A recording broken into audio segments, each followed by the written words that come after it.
Kala ko pinis agad eh.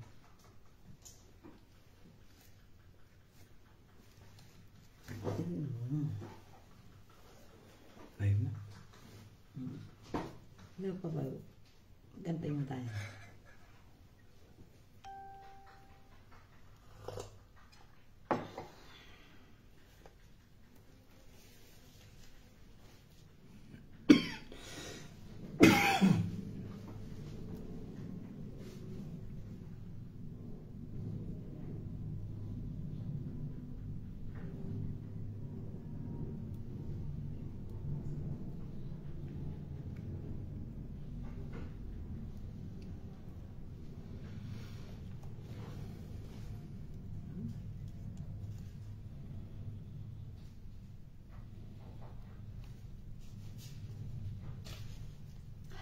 Morning, Ate Yogi. Morning.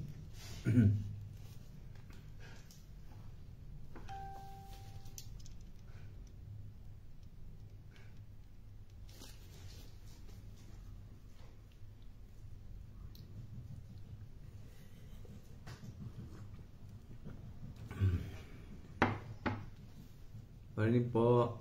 Morning, Ate Yogi. Sa aming masipag. Morning, Sis Digna.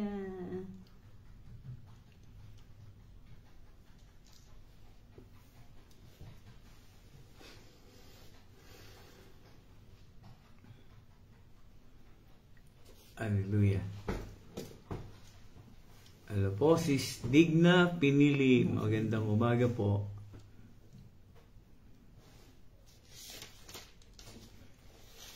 Dapat ang mga liit. Medyo malamig na po ngayon.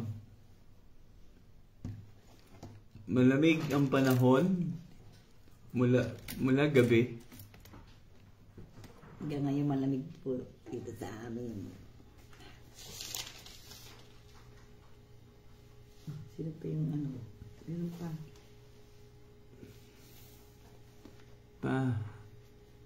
Magpalang umaga po. Ate Sally. Ate Sally. Mapagpalang umaga po. Morning, si Sally. Dito pa si Sister Digna Pinili. Kuya, good morning po. Ate Yogi, happy morning ulit. And morning po ulit, Ate Yogi. Ate Yogi, we miss you. Ate Sally, we miss you too. Si Sally, okay na po kayo.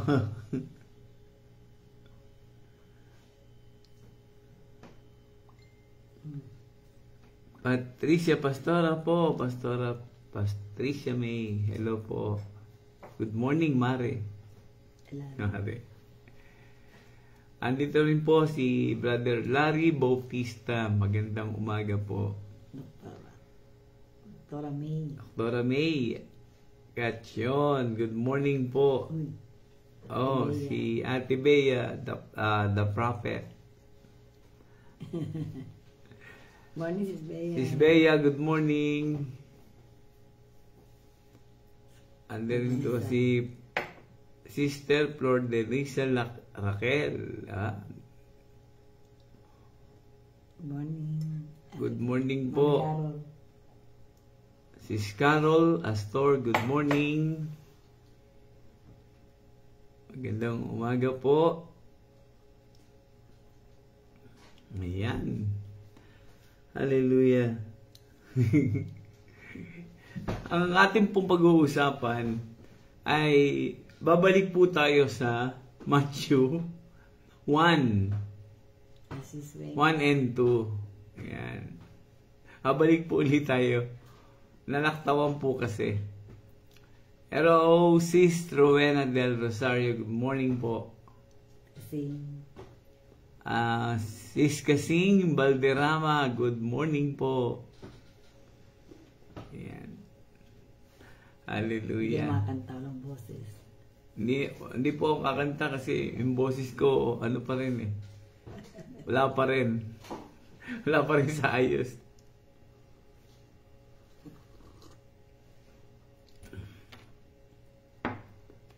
Hallelujah. Hindi na at internet. Internet.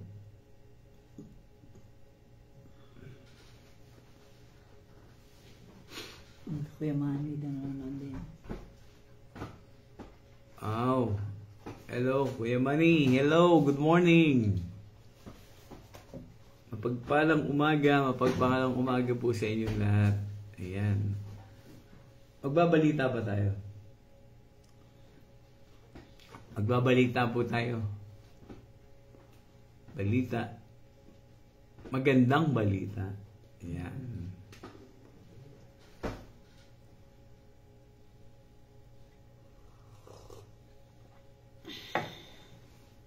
Nagkape na po na kayo. Magkape po abang nanonood para hindi matulog ulit. Hindi yan po. Ay, sis Flo. Sino?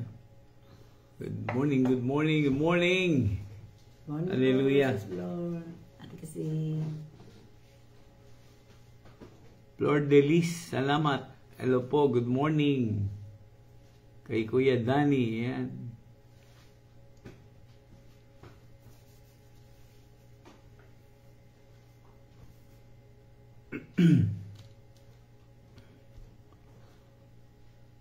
magandang balita daw. Ano?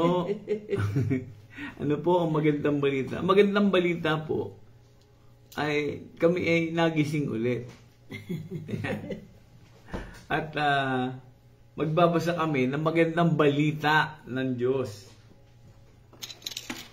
Hallelujah.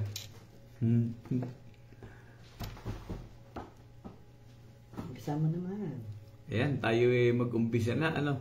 Tayo mag-umpisa sa panalangin, mahal. Upang tayo ay samahan ng banal na Espiritu. Sige po, mga kaabangers, daily life sharing, tayo po'y manalangin.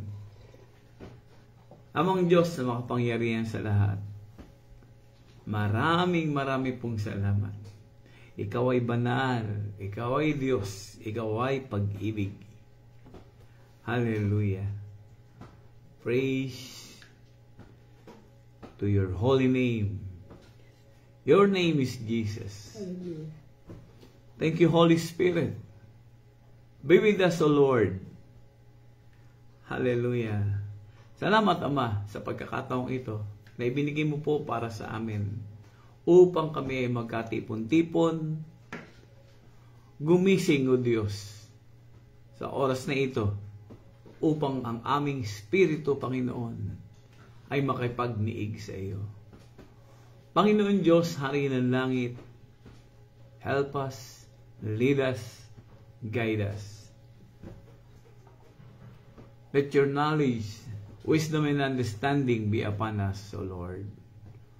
Pour it out, O Lord, to everyone, O God. Hallelujah. Salamat po, O Diyos. Salamat sa iyong paggising. Salamat sa iyong pagmamahal. Salamat sa iyong grasya at habag. Maraming pong salamat. Ikaw po ang manguna sa umagang ito. Have your way and let your will be done. In Jesus' name, Amen and Amen. Hallelujah. Emerald Tamayo.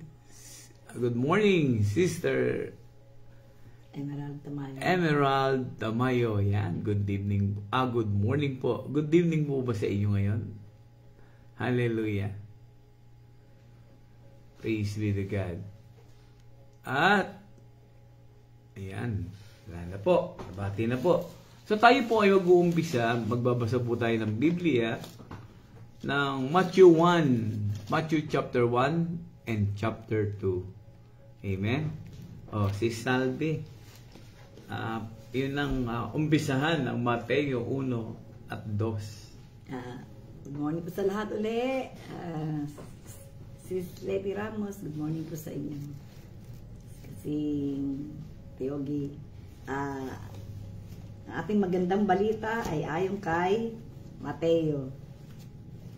Mateo chapter 1 And chapter 2. And chapter 2. Sabi dito, ito ang talaan ng mga ninuno ni Jesucristo mula sa angkan ni David, na mula naman sa lahi ni Abraham. Mula kay Abraham hanggang kay Haring David, ang mga ninuno ni Jesus ay sina Abraham, Isaac, Jacob na ama ni Judah at ng kanyang mga kapatid. Judah na ama ni Pares at Sarah kay Tamar. Pares, Esrom, Aram, Aminadab, na Asom, Salmon, Boaz na anak ni Salmon kay Rahab. Obed na anak ni Boaz kay Ruth. At Jess na ama ni Haring David. Mula naman kay Haring David hanggang sa naging bihag ng mga taga-Juda sa Babylonia. Ang mga ninuno ni Haring David, ang mga ninuno ni Jesus ay sina David, Solomon na anak ni Haring David, sa asawa ni Urias, Rehoboam, Abias, Asa, Jehoshaphat, Joram, Osias, Jotam, Akas, Ezekias, Manases, Amon, Josias, Jeconias at ng mga kapatid dito.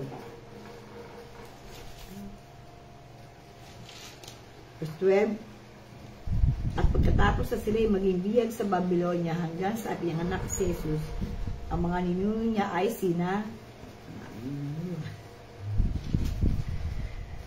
Jeconias, Salatiel, Zerubbabel, Abiud,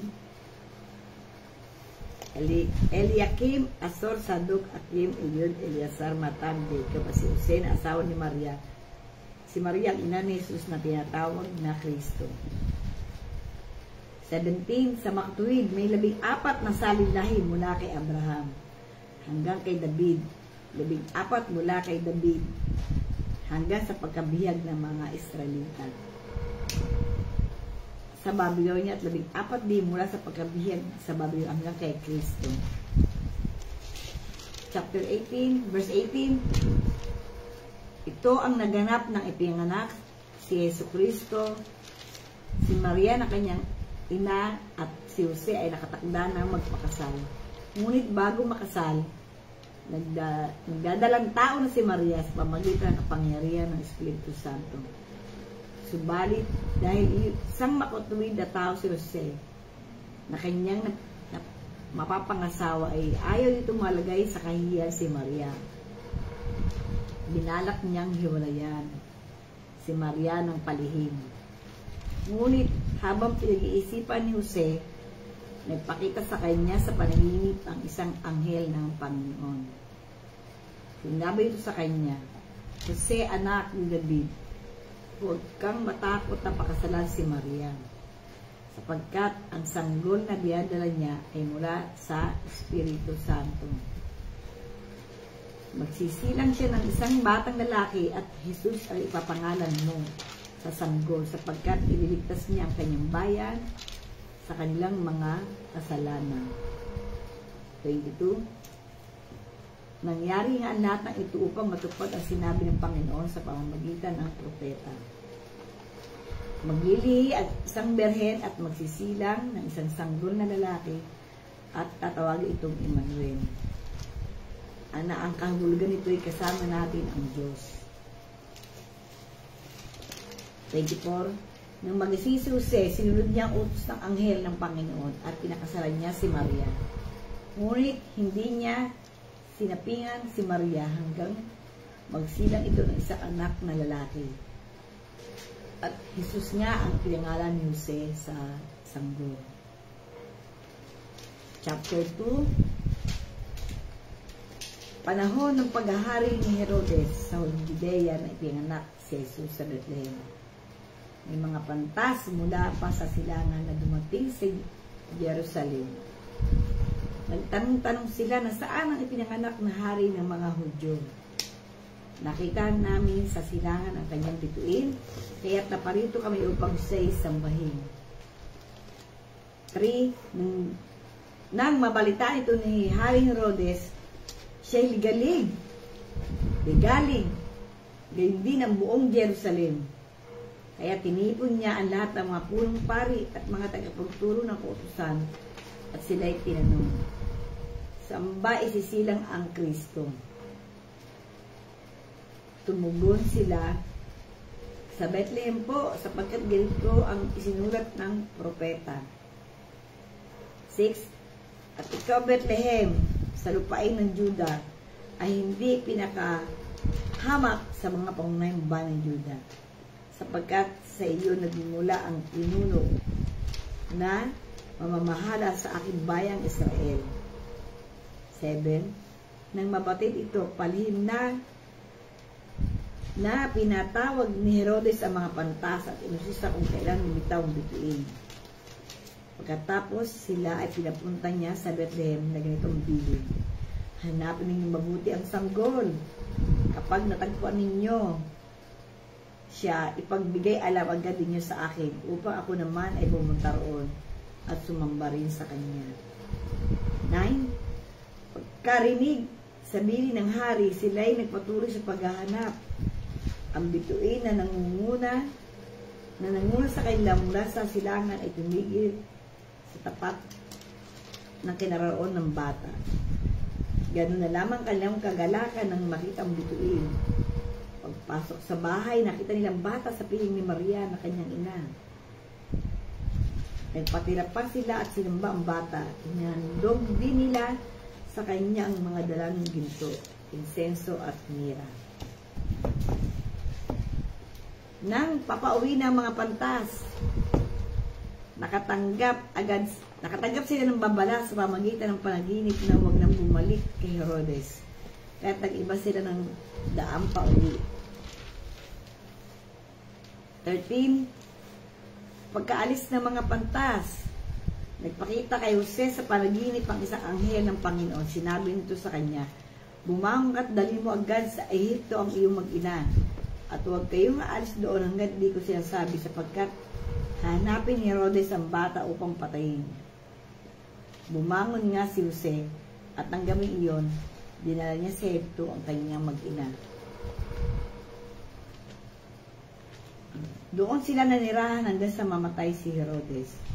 Sa gayon natupad ang sinabi ng Panginoon sa pamamagitan ng propeta, tinawag ko ang aking anak mula sa Ehipto. 16. Galit na galit si Herodes na malaman niyang hiniling lang siya ng mga pantas.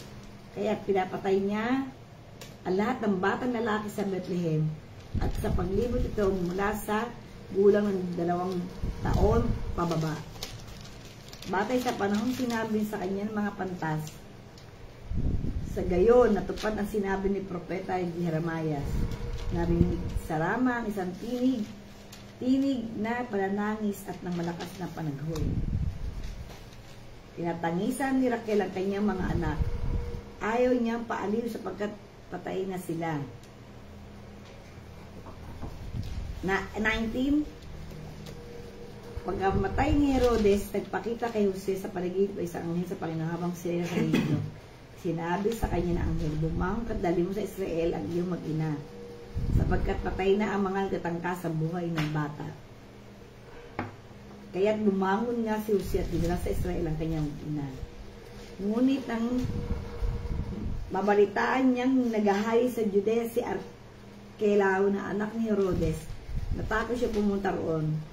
At dahil bigyan siya ng babala ng kanyang panaginip, sila ay tumuloy sa Galilea at doon narirahan sa bayan ng Nazaret. Sa gayon, natupad ang sinabi ng propeta, siya'y tatawaging Nazareno. Yan po ang mabuting balita. Amen po. Pagpalain, pagkakabasa ng salita ng Diyos. Hallelujah. Batiin naman natin, Sister Salve, ang mga dumating na ating mga kapatid. Amen. Albert Caleja, good morning po. Sister Shoni, Nanay Shoni Asienza, good morning. Ano po? Melda, Sis Melda Hakilmo, good morning po.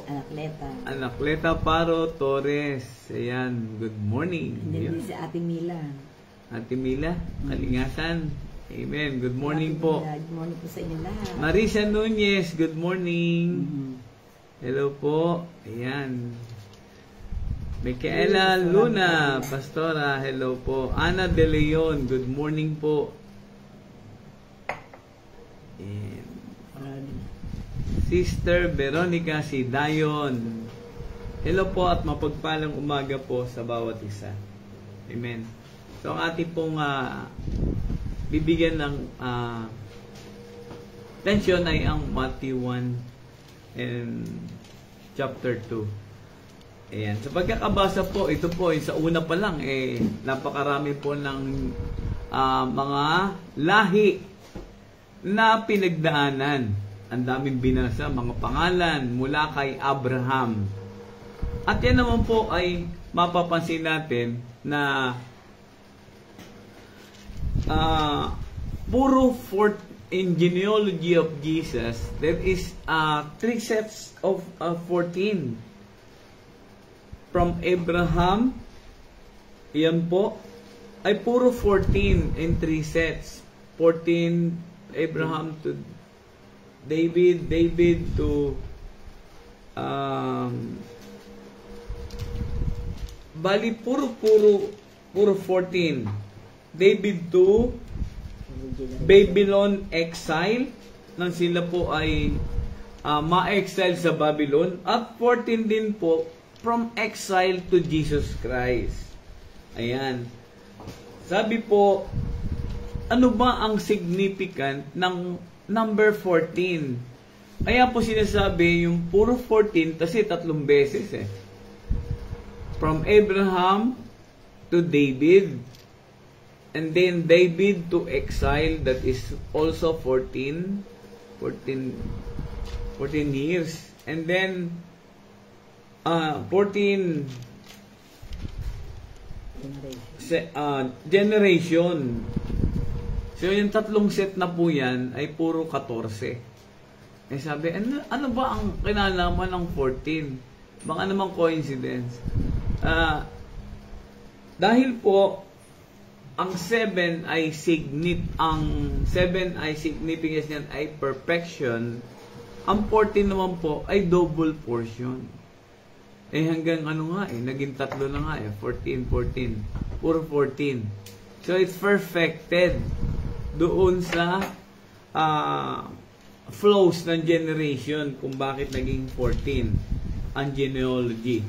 Ang tanong naman, sabi nga, ang tanong, sino si Jacob, tatay ni Joseph? Sila ba ay sorry po. Sila ba ay mga royal blood, ika nga. Kasi dumating po dun sa sa punto na si Joseph ay carpenter na.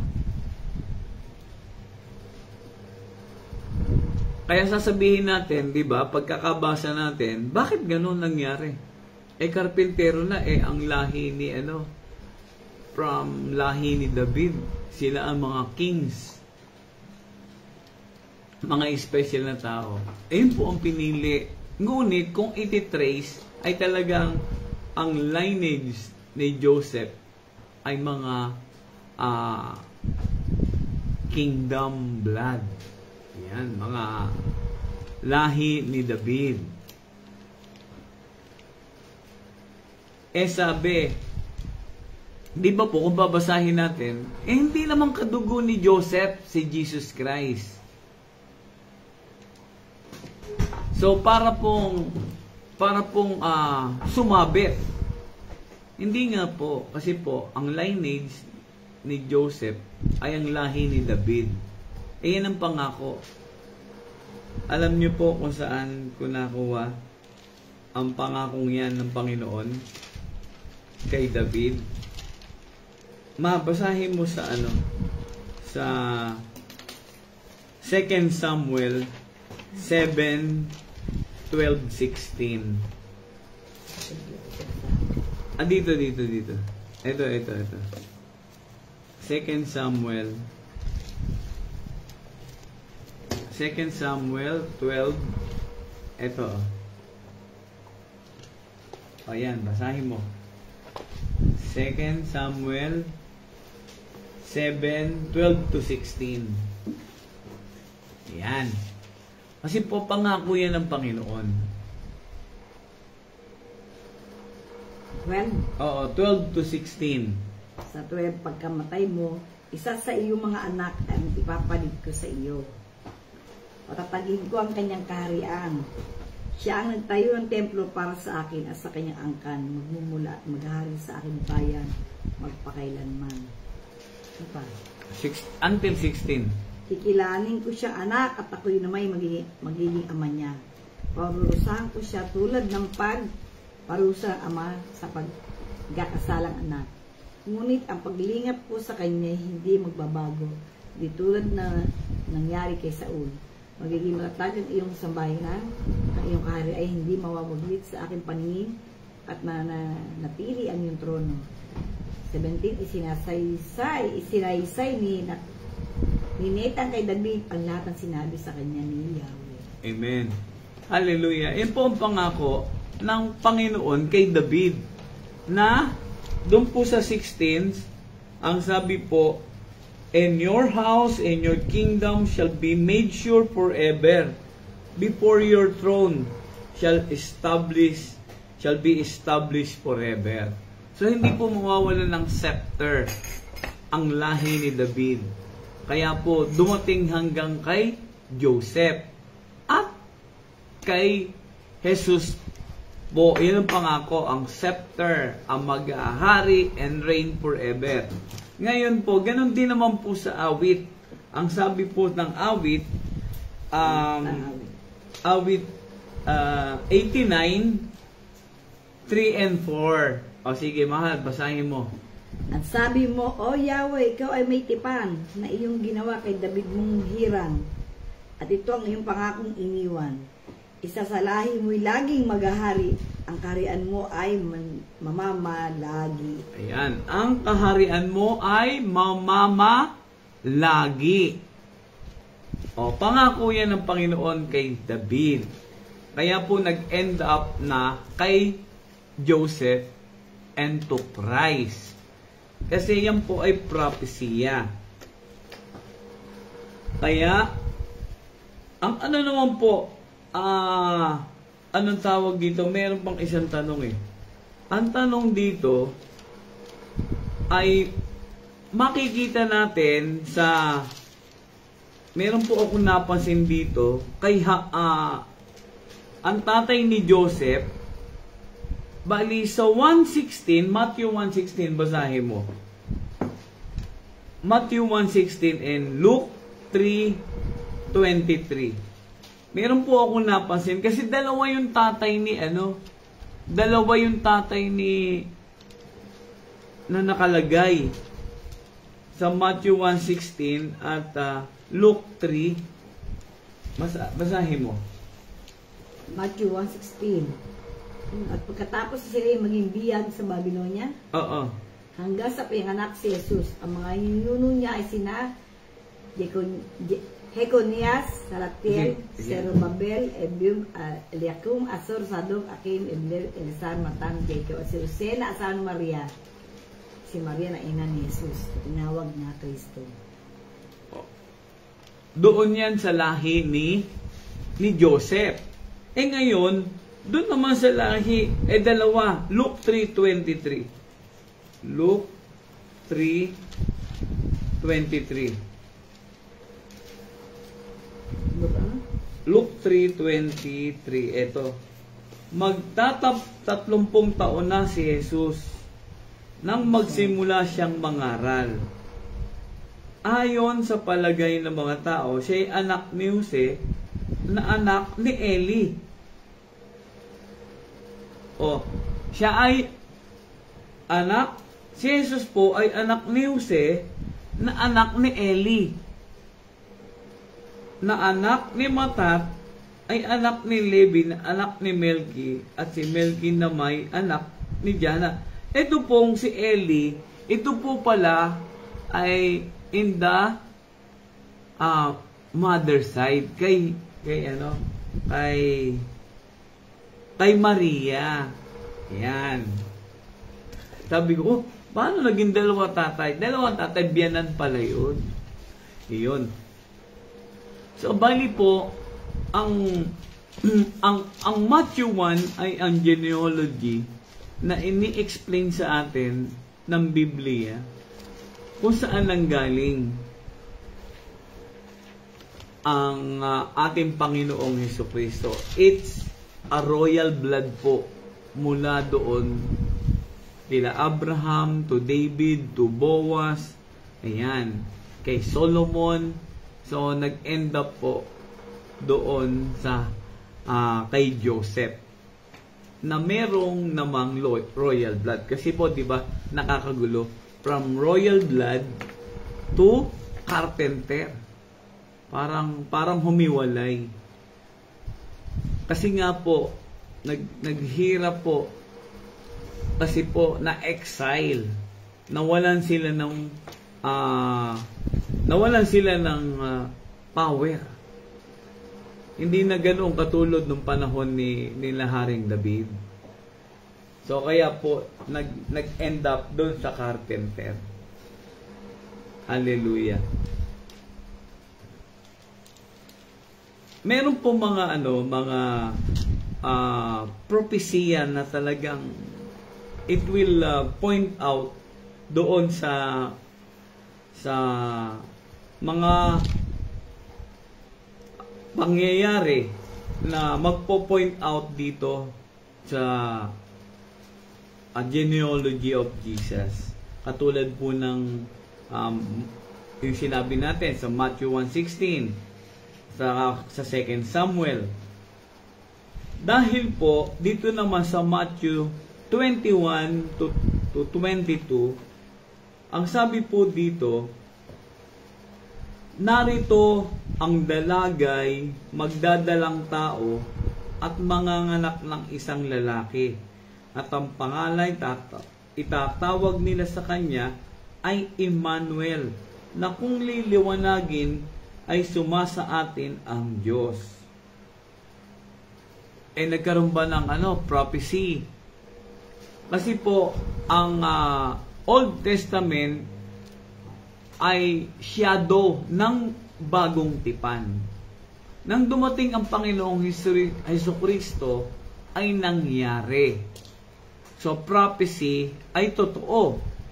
Sapagkat ang sabi po sa Isaiah 7, verse 14, kaya't ang Panginoon nga ay magbibigay sa inyo ng tanda. Narito isang dalaga ay maglilihi at manganganak ng isang lalaki, at tatawagin ang kanyang pangalan na Emmanuel. God is with us. Di ba po, parehas din ng Matthew 1:22, itatawag nila sa kanya ay Emmanuel, na kung liliwanagin ay sumasa atin ang Diyos. So, ang pagdating ng Panginoong Hesukristo ay hindi po just a magic. Ito po ay foretold and prophesied. Meron ba po? Ito na may magkukontinue doon sa sa Matthew 2. Dahil napakarami naman po na propesiya ang ating Panginoon, hindi po basta-basta. Ito po ay magduduktong sa Matthew chapter 2. O ito pa, merong mga kasi kanina yung binasa natin, kung matatandaan po ninyo, meron din naman babaeng binanggit doon sa lineage ni Jesus. Katulad po ni Esther. Ayan, binanggit po yan dyan. Tamar, Rahab. Kilala niyo po si Rahab.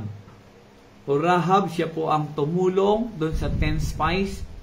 Siya po ang sinasabing the prostitute na tumulong. At yan naman po pala ay nasa lahi ng ating Panginoong Hesus. Siya po ang great-grandmother ng ating Panginoong Hesus. And then Ruth. O, sino po si Ruth? Si Ruth naman po ay naging asawa ni Boaz. Yan. So, ang linya po ng Panginoong Hesus, eto, siya yung talagang pinanggalingan ng Panginoong Hesus. Yung sa lahi ni Boaz. Isang Israelites at isang Sodomite. Sodom. Si Ruth, ang great grandmother ng Panginoong Hesus. At sino pa mga nabanggit doon? Si Bathsheba. Si Bathsheba, mga lahi, asawa ni Haring David. And then to Solomon. Ayan. So yung mga, ito naman po, yung mga babae na nakakadugo ng Panginoong Hesus. Si Tamar, si Rahab, si Ruth, and Bathsheba. So kung merong lalaki, meron din naman babaeng binanggit. Kapi po tayo. Amen. So ngayon po, dadako naman tayo sa Matthew 2. Ito naman po yung ating continuation. O doon po sa Matthew 2, meron po bang na prophesy din dito? Meron din. Doon po sa Micah 5:1. Ang sabi dito, "But you, Bethlehem Ephratah, though you are small among the clans of Judah, out of you will come for me one who will be ruler over Israel." Di ba po? So, hindi magic ang pagdating. At na-fulfill po ba? Ang fulfillment kasi po na tinatawag, ang isang propesiya po ay masasabing propesiya kung ito ay magaganap. Na kahit ilang taon ang dumating, ngunit ito'y magaganap sapagkat ang salita ng Diyos ay mananatiling buhay. So ngayon, kailan nangyari? Sa Matthew 2, ang sabi sa Matthew 2, "At ikaw, Bethlehem, in the land of Judah, sa anumang paraan, hindi ikaw ang pinakamaliit sa ng mga pangulong bayan ng Judah, sapagkat mula sa iyo lalabas ang isang gobernador na siyang magiging pastor ng aking bayan." So fulfilled po. Eto pa. Meron pang propesiya. Ang sabi po sa Hosea 11 verse 1, "Out of Egypt I called my son." Bakit po? Nasabi po kasi nang hinahanap po para patayin ang mga sanggol, nagpakita po ang anghel ng Diyos kay Jose sa panaginip. At ang sabing, "Gumising ka at ikaw ay pumunta sa Ehipto. Doon ka muna magtago. At sasabihan kita kung kailan ka babalik." So, yan po ay nangyari sa Matthew 2 verse 15 na sinasabing, "Out of Egypt I called my son." Sapagkat sinabi ng namatay si Herodes, ay nagpakita na naman ang anghel ng Diyos kay Jose at sinabing, pwede na. Okay na, bumalik na kayo sa Israel dahil patay na si Haring Herodes. Ayan. Yan po yung sa Hosea 11 verse 1. At ngayon naman po, nang dumating naman ang Panginoon, nanganak na. Merong star, merong yung 3 wise men. So itong 3 wise men, automatic hinahanap ang Panginoong Hesukristo na makita nila ang tala.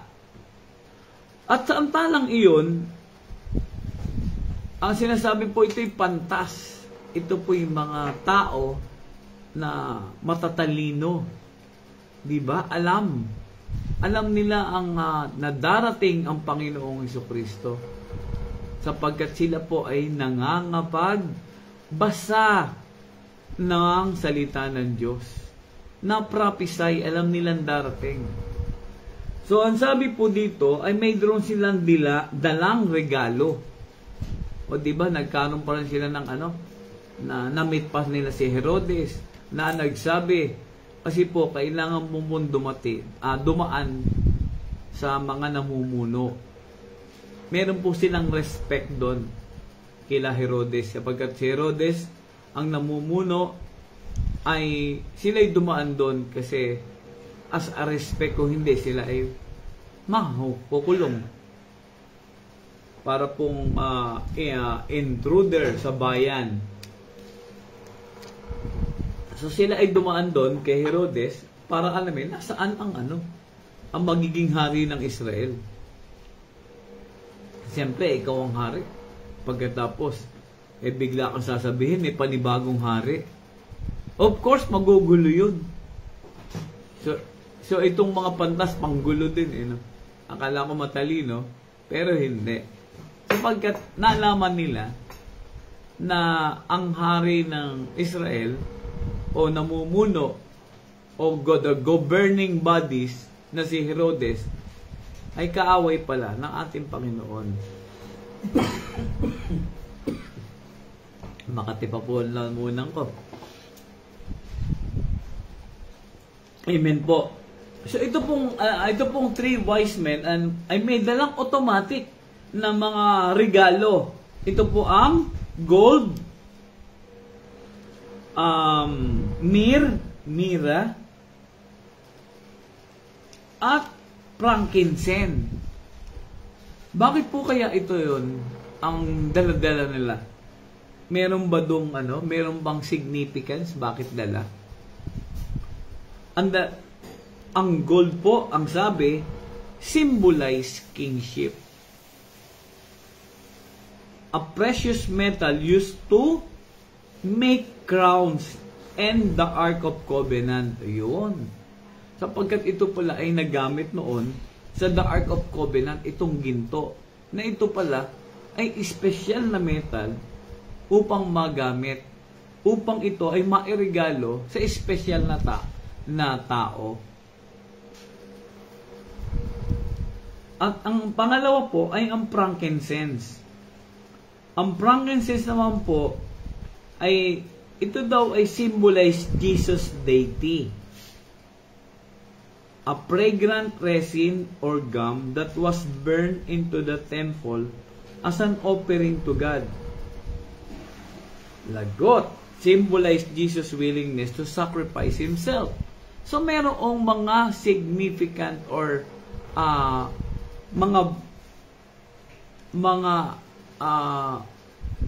talang itinilaga na yan ang dinala. Myrrh naman. Ang myrrh ay symbolize Jesus' death.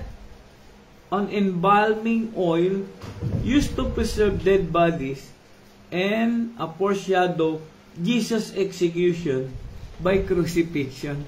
So ito po pala mga dala-dala. Merong pinakakahulugan yung regalong ito.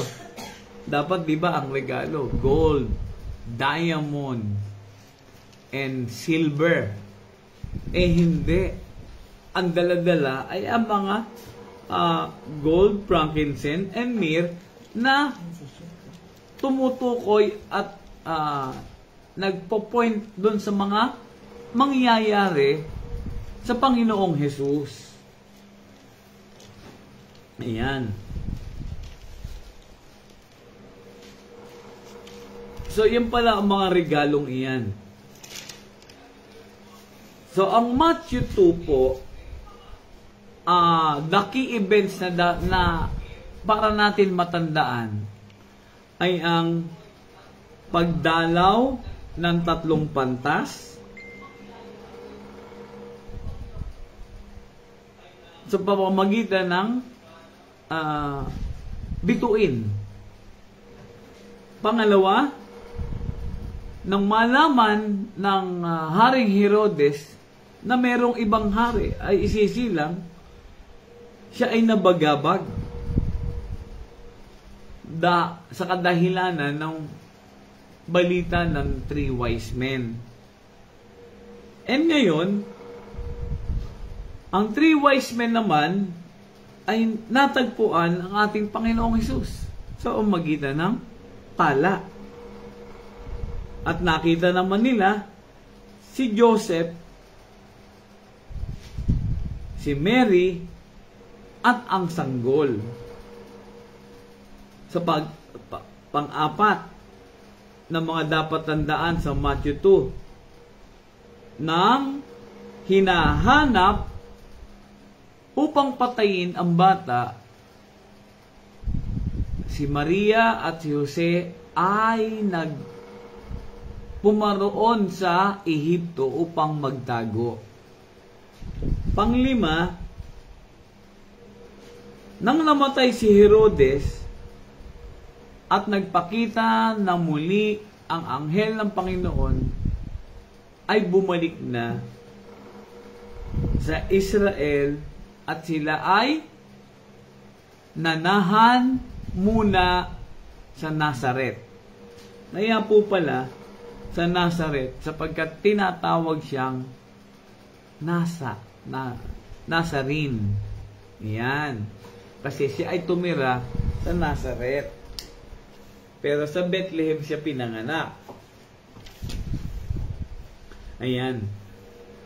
So, ang Matthew 2, kung gagawin natin to summarize ang Matthew 2 and 1, ay makikita natin of the role of a divine guidance and the power of faith. Bakit? Bakit divine guidance? Divine guidance and the power of faith. Sapagkat andito po ang mga ginamit ng Panginoon, ang anghel ng Diyos to guide ang pananampalataya ni Jose at ni Maria na sumusunod. So, makikita ang kapangyarihan ng Panginoon na nagpo-protect sa kanila. Na ito ay para maging matupad ang mga propesiya. So talaga pong ito ay ginabayan ng ating Panginoon. So ayan po ang buod ng Matthew 1 and 2. Diba napakaganda na natin na nalalaman at napapag-aralan na kahit naman po hindi masyadong mahaba ang oras natin, nakita natin dito yung kaimportansyahan ng chapter 1 and chapter 2 na ito ay nagko-connect dahil sa paggalaw ng banal na espiritu na kailangan mangyari. Hindi dapat magalaw, hindi dapat masaktan ang ating Panginoong Hesus ng bata pa.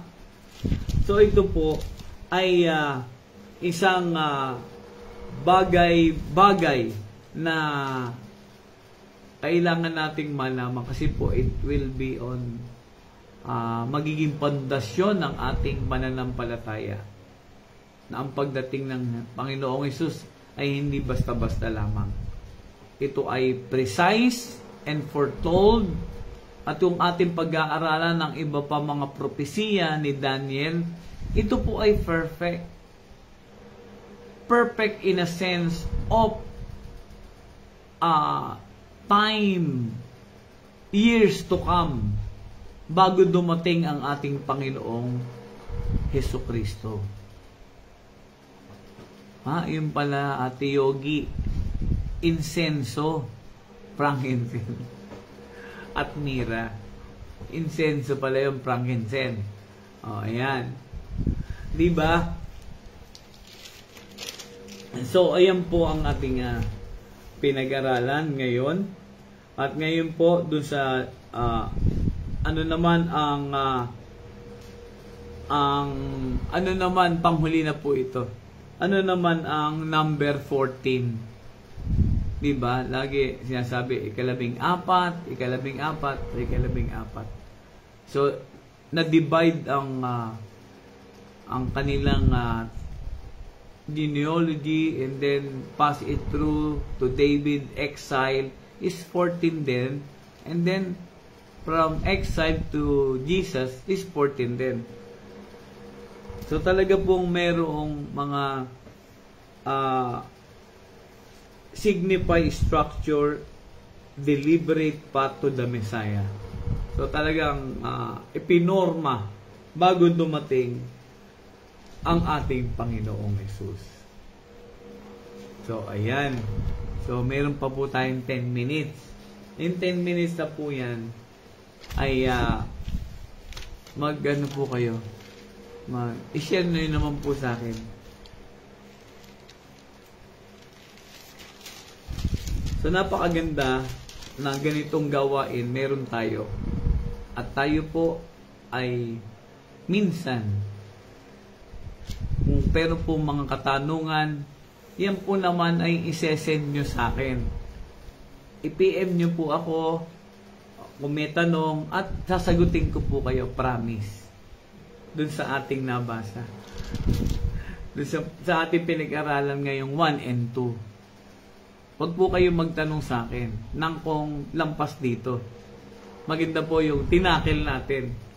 Sige po, kahit po yan mamaya o bukas, sasagot po ako sa inyo. Amen. Pagkat napakarami pong propesiya ang patungkol sa ating Panginoong Jesus. Napakaganda po. I was then excited ng aking mabasa at makita. Kasi minsan po, hindi naman natin nababasa agad o nabibigyan ng importansya kung hindi ito magiging topic. Parang binasa lang natin. Kasi usually po, ang nangyayari ay topical para mabigyan ng pansin. Kasi po, pagka topical, dito nagkakaroon tayo ng oras, nagkakaroon tayo ng mga bagong kaalaman, little by little po, ang nakikita ko dito, for me po, in the years coming, merong idinadagdag sa atin ng karunungan ng Panginoon patungkol sa Kanya. Anong tawag dito? Na-enhance ang ating pananaw, ang ating kaalaman. Kaya po ito ang gusto ng Panginoon. The Lord is inviting us to seek Him, to know Him. Kasi po, kung mapapansin nyo po, yung mga apostol ng Panginoong Jesus, yung first time na nakilala nila at nakita at nakasama ang Panginoong Jesus, hindi naman po on the spot ang pananampalataya ay matatag. Di ba po? Si Judas, ibinenta siya for 30 pieces of silver. Kasi walang believe. Ngayon, si Peter, pinagkanuno niya. Si Thomas, doubting. Hindi na nanampalataya. So, itong mga bagay-bagay ay pinakikita sa atin. Pag hindi mo kilala ang Panginoon, hindi ka mananampalataya. So, sila ganun din. Nang dumating ang panahon na sila'y nagkasama-sama, less natin si Judas, ay ito ay nang mawala ang Panginoon. Ito, di ba, dun sa doon sa pagkapako ni Kristo, and the Lord Jesus Christ ascended to heaven, at ngayon lumakas ang kanilang pananampalataya till death. Hindi na sila bumitaw sa Panginoong Hesus, kasi nagpakilala na ang Panginoong Hesus. Bumukas na ang ating puso, ang ating isipan, na siya ay Diyos. So parang tayo din, ngayon, tayo nag-aaral, inire-reveal na sa atin, ayan, sabi nga po ni Sister Carol, sa tuwing magbabasa po, there is new revelation. Tama po yun. So kaya, ang pinaka-ano dito is yung ganito, sasama tayo sa mga ganitong gawain. Tayo'y mag-aaral, tayo'y sasaliksikin ang buhay ng ating Panginoong Hesus. Sa pagkakarinig, di ba po, ang sabi po sa Romans 10:17, faith comes from hearing, bakit po dalawa ang hearing? Makinig. Kasi po, faith comes. Yan. Mag-aalas 6 na. Habang gumaganda yung ating tinatalakay, ay yung oras naman, ay hinahabol din naman tayo. Pero, ito naman po, ay tatalakayin naman bukas ulit. Hindi na po 3 and 4. Na kahapon po yung 3 and 4, so bumaliktad. So, 5 and 6 na tayo bukas. Ayan. So, siguro po hanggang dito na lang. Kasi po, meron pa kayong mga gagawain. Ako po ay natutuwa ang aking espiritu na every time po ako'y maa-assign sa mga ganitong bagay. Nakita naman, I love to talk. Ako po ang taong napakadaldal.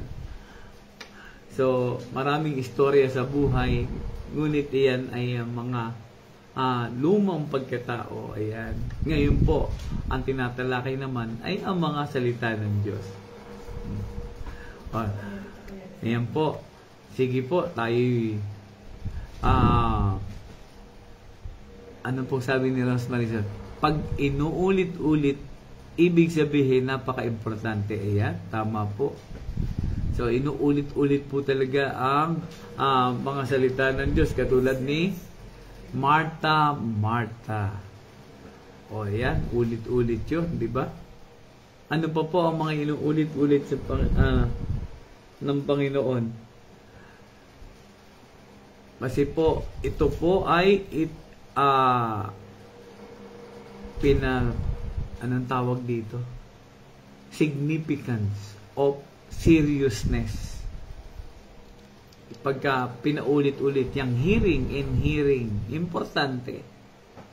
Tama po kayo, Sister Rosemary. Yan po'y kumari ko. Ayan. Ano po, Brother Arnold po, Balagat. Ayan. Charmaine Joy Arnaiz. Amen. Salamat po sa inyong pag-share. Ayan. Kuya Rizal Santos, hello brother.